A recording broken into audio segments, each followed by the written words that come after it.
பங்குனி உத்திரத்திற்கும் முருகனுக்கும் என்ன சம்பந்தம் தெரியுமா?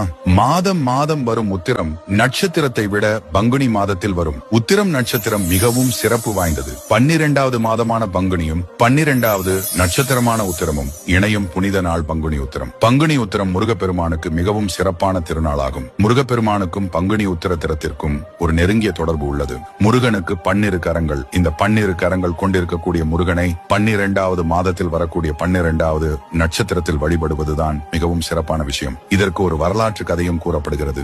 சூரபத்மனின் தம்பியான தாரகாசுரன் எலியாய் மாறி கிரவுன் மலையில் புகுந்து கொள்கிறான். அப்பொழுது படை வீடு அமைத்து தங்கி இருக்கக்கூடிய முருகப்பெருமான் தன்னுடைய வேல் கொண்டு அந்த கிரவுன் மலையை வீழ்த்தி எறிகிறார். அந்த நாள் தான் பங்குனி உத்திரம் என்று கூறுகிறார்கள். அது மட்டுமில்லாமல் சூரசம்ஹாரத்திற்கு பிறகு இந்திரன் முருகனிடமில்லாத ஒன்றினை பரிசாக கொடுக்க விரும்பினார். ஆனால் முருகனிடம் அழகு, பொருள் இப்படி எல்லாமும் இருந்தது. வரன் மட்டும்தான் இல்லை. அதனால் இந்திரன் தன் மகளான தெய்வானையை முருகனுக்கு திருமணம் செய்து கொடுத்தான். முருகன் தெய்வானையை மணம் முடித்த நாள்தான் பங்குனி உத்திரம்.